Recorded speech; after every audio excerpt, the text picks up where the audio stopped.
എല്ലാവർക്കും നമസ്കാരം. Quality management system പ്രിൻസിപ്പിളിനെ പറ്റിയുള്ള മറ്റൊരു വീഡിയോയിലേക്ക് എല്ലാവർക്കും ഹാർദവമായ സ്വാഗതം. ISO 9001 വിജയകരമായി നടപ്പിലാക്കാൻ ഏറ്റവും കൂടുതൽ സ്വാധീനം ചെലുത്തുന്ന ഘടകം ഏതാണെന്ന് ചോദിച്ചാൽ അതിൻ്റെ ഉത്തരം ലീഡർഷിപ്പ് എന്നാണ്. കാരണം ഒരു സ്ഥാപനത്തിൽ നല്ല സിസ്റ്റം ഉണ്ടായേക്കാം, നല്ല പ്രോസസ്സുകൾ ഉണ്ടാകാം, നല്ല ജീവനക്കാരും ഉണ്ടാകാം. പക്ഷേ അവയെ ശരിയായ ദിശയിൽ മുന്നോട്ട് കൊണ്ടുപോകാൻ ശക്തമായ നേതൃത്വം ആവശ്യമാണ്. ഇല്ലെങ്കിൽ ആ സ്ഥാപനത്തിന് ലക്ഷ്യങ്ങൾ കൈവരിക്കാൻ ബുദ്ധിമുട്ടുണ്ടാകും. നമ്മുടെ ജീവിതത്തിൽ എല്ലായിടത്തും ലീഡർഷിപ്പ് ഉണ്ട്. ഒരു രാജ്യത്തിന് ഒരു നേതാവുണ്ട്, സംസ്ഥാനത്തിന് ഒരു നേതാവുണ്ട്, ഒരു സ്ഥാപനത്തിനും നേതാക്കന്മാരുണ്ട്.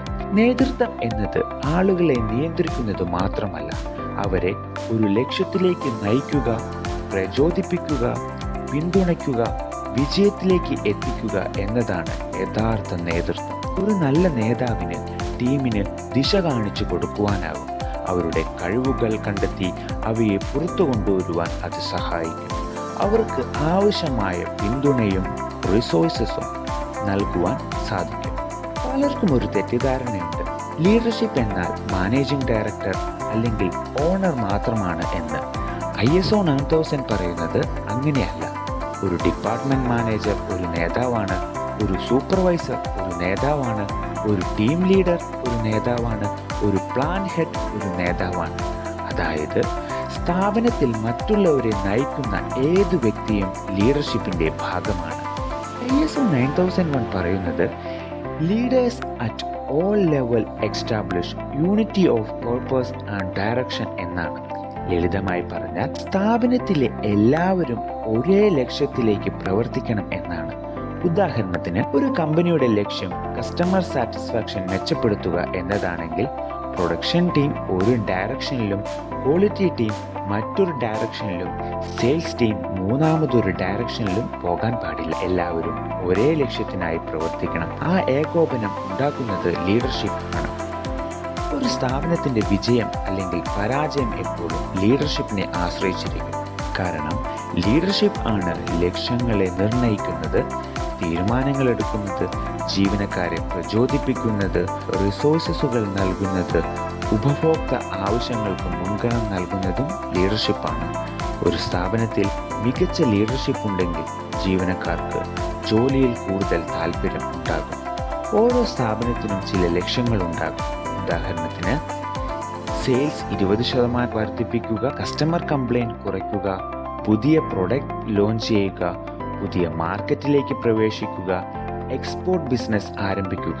ഇവയെല്ലാം ക്വാളിറ്റി ഒബ്ജക്റ്റീവ്സ് ആണ്. ഈ ലക്ഷ്യം കൈവരിക്കാൻ ആവശ്യമായ അന്തരീക്ഷം സൃഷ്ടിക്കുക എന്നതാണ് ലീഡർഷിപ്പിന്റെ പ്രധാന ലക്ഷ്യം. ഒരു നേതാവിന്റെ ജോലി ഉത്തരവുകൾ നൽകുക മാത്രമല്ല, അദ്ദേഹം സ്ഥാപനത്തിന് ഒരു വിഷൻ നൽകണം, തന്ത്രങ്ങൾ സ്ട്രാറ്റജീസ് രൂപപ്പെടുത്തണം, പ്രകടനം വിലയിരുത്തണം, പ്രശ്നങ്ങൾ പരിഹരിക്കണം. അതോടൊപ്പം തന്നെ പ്രോസസ് ഇംപ്രൂവ്മെന്റ്, കണ്ടിന്യൂസ് ആയി നടത്തുന്ന മെച്ചപ്പെടുത്തലുകൾക്ക് നേതൃത്വം നൽകണം. ഒരു ഉദാഹരണം നോക്കാം. ഒരു സ്ഥാപനം കസ്റ്റമർ കംപ്ലൈന്റ് 30% കുറയ്ക്കണമെന്ന് തീരുമാനിച്ചു. പക്ഷെ ജീവനക്കാർക്ക് ട്രെയിനിങ് നൽകിയില്ല, ആവശ്യമായ എക്യുപ്മെന്റ് വാങ്ങിയിട്ടില്ല, സോഫ്റ്റ്വെയർ സപ്പോർട്ട് നൽകിയില്ല. ആ ലക്ഷ്യം കൈവരിക്കാനാകുമോ? തീർച്ചയായും ഇല്ല. അതുകൊണ്ടാണ് ISO 9001 ലീഡർഷിപ്പിന് റിസോഴ്സസ് നൽകുവാനുള്ള ഉത്തരവാദിത്തം കൂടി നൽകുന്നത്. റിസോഴ്സസ് എന്നാൽ എന്താണ്?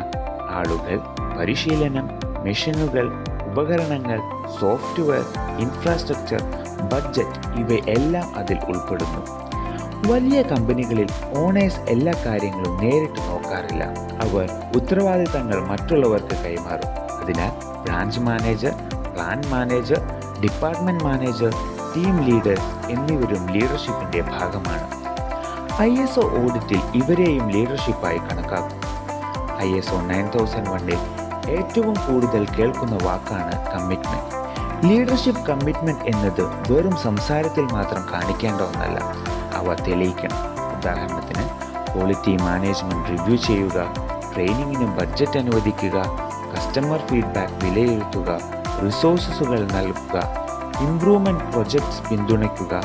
ഇവയൊക്കെ കമ്മിറ്റ്മെന്റിന്റെ തെളിവുകളാണ്. ഒരു ISO ഓഡിറ്റ് നടക്കുമ്പോൾ ഓഡിറ്റേഴ്സ് ലീഡർഷിപ്പിനോട് സംസാരിക്കും. അവർ ചോദിക്കുന്ന ചില കാര്യങ്ങൾ എന്താണെന്ന് നമുക്ക് നോക്കാം. കമ്പനിയുടെ പ്രധാന ലക്ഷ്യം എന്താണ്? ക്വാളിറ്റി പോളിസി എന്താണ്? കസ്റ്റമർ സാറ്റിസ്ഫാക്ഷൻ എങ്ങനെ അളക്കുന്നു? പ്രധാന റിസ്ക് എന്തൊക്കെയാണ്? ആവശ്യമായ റിസോഴ്സുകൾ എങ്ങനെ ഉറപ്പാക്കുന്നു? ഈ ചോദ്യങ്ങൾക്ക് വ്യക്തമായ മറുപടി നൽകാൻ ലീഡർഷിപ്പിന് കഴിയണം. ഒരു നല്ല ലീഡർ എന്നാൽ ടീമിനെ കേൾക്കും, വ്യക്തമായ ആശയവിനിമയം നടത്തും, പ്രശ്നങ്ങൾ വേഗത്തിൽ പരിഹരിക്കും, ജീവനക്കാരെ പ്രോത്സാഹിപ്പിക്കും, ശരിയായ തീരുമാനങ്ങൾ എടുക്കും, ടീമിനെ വളർത്തും, അതോടൊപ്പം തന്നെ മാതൃകയായി പ്രവർത്തിക്കും.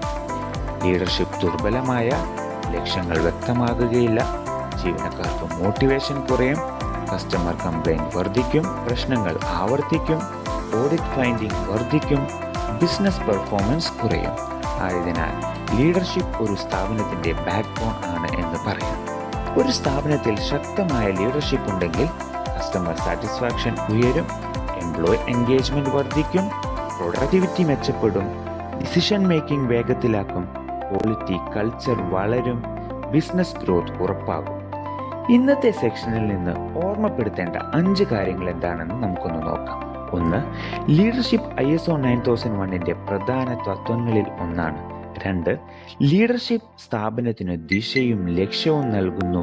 3. ലീഡർഷിപ്പ് ആവശ്യമായ റിസോഴ്സുകൾ ഉറപ്പാക്കുന്നു. 4. ലീഡർഷിപ്പ് കമ്മിറ്റ്മെന്റ് ISO സർട്ടിഫിക്കേഷനിൽ വളരെ പ്രധാനമാണ്. 5.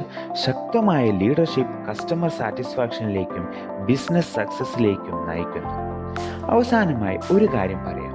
ഒരു സ്ഥാപനത്തിന്റെ ക്വാളിറ്റി കൾച്ചർ ഡോക്യുമെന്റ്സ് കൊണ്ടല്ല ഉണ്ടാകുന്നത്, അത് ലീഡർഷിപ്പ് കൊണ്ടാണ് ഉണ്ടാകുന്നത്.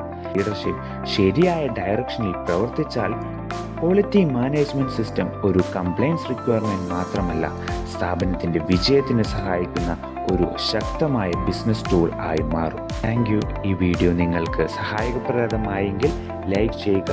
നിങ്ങളുടെ ഒപ്പീനിയൻ കമൻസ് ആയി രേഖപ്പെടുത്തുക. മറ്റൊരു വീഡിയോയിൽ കാണും വരെ ബൈ.